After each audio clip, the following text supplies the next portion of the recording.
अब इंस्ट्रूमेंट और appliances used के बेसिस के ऊपर भी हम बोलते हैं। जनरल सर्जरी में कॉमन सर्जिकल इंस्ट्रूमेंट ही यूज होते हैं। अब बोलेंगे सर कॉमन कौन से होते हैं, उसकी स्लाइड और पिक्चर के साथ आगे रखा हुआ है, वहां पे देख लेंगे, आपको पता ही है सब कुछ, एक रिवाइज हो जाएगा आप लोगों का। एक्टरपेटिव में इसमें कुछ खास नहीं है, ये इसको हटा दें, यहाँ पे ये पार्ट नहीं है इसका, ये गलत आ गया शायद, ठीक है, ये तो हम नेचर ऑफ सर्जरी में पढ़ चुके हैं। क्रायो सर्जरी क्या होती है? क्रायो से पता ही है आपको, liquid nitrogen. Cryo, liquid nitrogen को आप किसी भी बॉडी पार्ट पे डालोगे तो क्या होगा, उसका नेक्रोसिस हो जाएगा, कैंग्रीनस हो जाएगा, वो टिश्यू पूरा डिस्ट्रॉय हो जाएगा, डैमेज हो जाएगा। इलेक्ट्रोसर्जरी में क्या करते हैं, इलेक्ट्रिसिटी का यूज करते हैं हीट अप करने के लिए, और उस हीट से हम किसी भी टिश्यू को कट कर देते हैं, डिस्ट्रॉय कर देते हैं, डैमेज कर देते हैं। लेजर सर्जरी से भी सेम यही हो रहा है, लेजर बीम यूज करते हैं लेकिन इसमें, and they are used to cut और destroy the tissue. Ultrasonic surgery में क्या यूज करेंगे, वेव्स यूज करेंगे, क्या हाई फ्रीक्वेंसी वेव्स यूज करेंगे, that are used to destroy a particular tissue और अ सब्सटेंस। बिल्कुल सिंपल सिंपल बातें, इसमें कुछ समझना समझ आने का है नहीं ज्यादा वैसे। ये देखो यहाँ पे किसी किसी को कंफ्यूजन हो जाता है, तो ये क्लियर होना चाहिए बिल्कुल, इसमें कुछ भी डाउट नहीं रहना चाहिए। हमने क्या डिस्कस किया था, ये सेप्टिक का मतलब क्या होता है, मैं डिटोल से हाथ साफ कर रहा हूं तो क्या है ये, मैं सेप्टिक यूज कर रहा हूं कि एंटीसेप्टिक यूज कर रहा हूं मैं? एंटीसेप्टिक। एंटीसेप्टिक। तो ये एसेप्सिस क्या होता है फिर? एंटीसेप्टिक को यूज करने के बाद area free from micro organism. Non देखो लिविंग। एंटीसेप्टिक में मैंने अब मैं लिविंग ऑर्गेनिज्म हूं, डिटोल यूज कर रहा हूं तो, है ना, तो लिविंग ऑर्गेनिज्म के ऊपर मैंने कोई एंटीसेप्टिक यूज किया तो जो माइक्रो ऑर्गेनिजम्स हैं उनका लोड कम करने के लिए, उनको रिमूव करने के लिए यूज किया मैंने। तो क्या मैं बोल सकता हूं जो एंटीसेप्टिक या एंटीसेप्सिस है, it destroys micro organisms on living tissue. Living tissue के ऊपर अगर हमें माइक्रो ऑर्गेनिज्म को डिस्ट्रॉय करना है तो we use the word antisepsis. और एसेप्सिस का मतलब क्या है? A stands for absent. Absent. जो सेप्टिक कंडीशन है वो अब्सेंट होनी चाहिए। जैसे ऑपरेशन थिएटर में जो सर्जिकल इंस्ट्रूमेंट होते हैं, आप लोगों को, आप जब सर्जरी आप लोगों ने की होगी इंटर्नशिप में, तो आपके प्रोफेसर लोग बोलते होंगे कि ये जो इंस्ट्रूमेंट है इनको पूरा पैक करके और कहाँ पे रखना होता है, कौन सी मशीन, क्या नाम होता है उसका? ऑटोक्लेव। ऑटोक्लेव के अंदर। क्या टेम्परेचर रखते हैं उसमें? 121 डिग्री सेल्सियस और 121 डिग्री 15 सेल्सियस, 15 डिग्री पास्कल, हाँ 50 सेकेंड। 121 से 134 डिग्री सेल्सियस तक रख लेते हैं, डिपेंड करता है वो, है ना। टाइम क्या रहता है उसका? 50 20 सेकेंड। मिनट्स। 20 मिनट्स। ठीक, 50 मिनट्स 20 मिनट्स चलता है, कोई इतनी बड़ी बात नहीं है, क्योंकि टेम्परेचर में भी हम एक रेंज बता रहे हैं ना, फिक्स रेंज करके बताएंगे तो उसमें भी बात कर सकते हैं। अब देखो ये क्लियर हुआ, अब्सेंट ऑफ इंफेक्शन, मतलब कि ऑपरेशन थिएटर कोई भी रहेगा या सर्जिकल इंस्ट्रूमेंट कोई भी रहेगा, उसमें क्या होना चाहिए, पूरा अब्सेंस होना चाहिए, उसमें माइक्रो ऑर्गेनिज्म बिल्कुल भी नहीं होना चाहिए। जो ग्लव्स होते हैं जिनको डॉक्टर्स पहनते हैं बिफोर द सर्जरी, वो भी बिल्कुल, उनमें क्या होना चाहिए, एसेप्सिस, अब्सेंट होना चाहिए, कुछ भी नहीं होना चाहिए। इवन जो उनके हैंड है, अब यहां से तो बिल्कुल सब कुछ अब्सेंट नहीं कर सकते, अब स्टीम ऑटोक्लेव में तो नहीं दे सकते ना अपने आप को, तो क्या करेंगे उसके लिए, हम एंटीसेप्सिस यूज कर लेते हैं, एंटीसेप्टिक जैसे डिटोल है उसको यूज कर लेते हैं।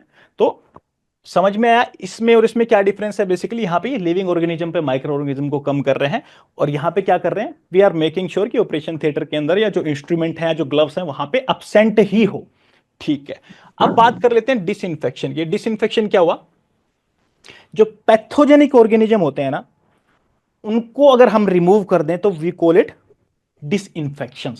ठीक है, उसको क्या बोलेंगे, डिसइंफेक्शन बोलेंगे।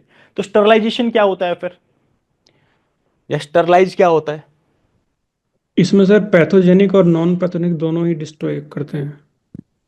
देखिए इसमें यहां पे अगर हम पैथोजेनिक वर्ड बोल रहे हैं ना, तो उसको हम डिस्ट्रॉय कर रहे हैं।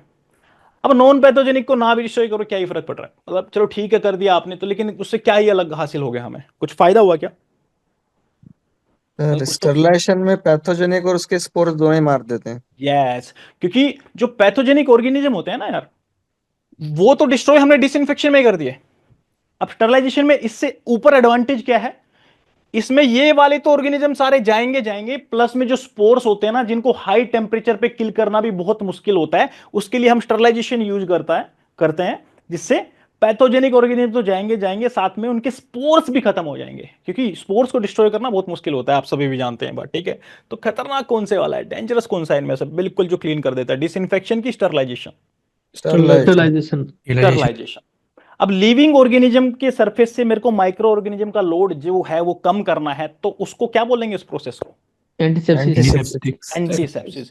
हम एंटीबायोटिक एक वर्ड यूज करते हैं, तो एंटीबायोटिक का मतलब क्या हुआ? बायोटिक मतलब लिविंग ऑर्गेनिज्म जो है उनके अगेंस्ट कुछ यूज कर रहे हैं, तो दैट इज एंटीबायोटिक। और सेप्सिस क्या है? बेसिकली माइक्रो ऑर्गेनिज्म ही है देखा जाए तो एक तरह से, तो उनके आगे मैं एंटी वर्ड यूज कर रहा हूं, तो ये प्रेजेंट तो है ना, और ये प्रेजेंट है तभी तो मैं एंटी यूज कर रहा हूं। यहां पे तो मैंने ए ही यूज कर दिया था कि एब्सेंटी होने चाहिए, ये ए सेप्सिस कंडीशन है, ठीक है। तो मैं ये थोड़ा सा इसलिए बता रहा हूँ, सिंपल सिंपल चीजें, यहाँ पे कंफ्यूजन ना हो। एक क्वेश्चन यहाँ से आएगा सिंपल सा बिल्कुल, और वही खराब हो जाएगा तो कोई मतलब नहीं है फिर। ये छोटी छोटी चीजें ना बिल्कुल दिमाग से निकलनी नहीं चाहिए बिल्कुल भी। एंटीबायोटिक का चलो कुछ खास बात नहीं है। अच्छा, एस्ट्रिंजेंट क्या होते हैं ये बताओ?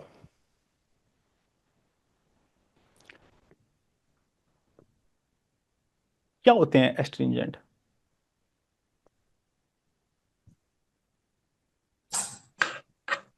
ब्लीडिंग स्टॉप करना है। ऊन में वेरी यूज करते हैं। बिल्कुल सही बात है, ब्लीडिंग स्टॉप के लिए काम आते हैं। और ये हीमोस्टेटिक, ये हीमोस्टेट क्या होते हैं फिर?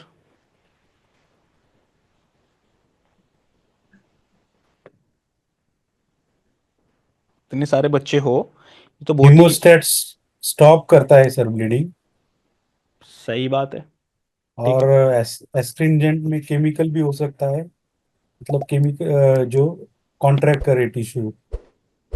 टिश्यूज को जो कॉन्ट्रैक्ट करे, तो बेसिकली डायरेक्टली ब्लड वेसल को ही हम कॉन्ट्रैक्ट कर रहे हैं बेसिकली, तो हम ब्लड को वहां पे स्टॉप कर रहे हैं डायरेक्टली, ठीक है। अगर उसके आसपास के टिश्यू जो है जहां से ब्लीडिंग हो रही है वो टिश्यूज कॉन्ट्रैक्ट करना स्टार्ट कर देंगे, तो भी ब्लीडिंग स्टॉप हो जाएगी ना। तो उन टिश्यूज का कॉन्ट्रैक्शन करने के लिए जो चीज हम यूज करते हैं, केमिकल्स जो यूज करते हैं, we call them, don't worry example Astringents. Example सब आ जाएंगे, उनको हम एस्ट्रिंजेंट बोलते हैं। एस्ट्रिंजेंट से थोड़ा फील नहीं आ रहा है? कंजेशन, थोड़ा सा ऐसे स्ट्रैंगल कर रहे हैं किसी चीज को, नहीं।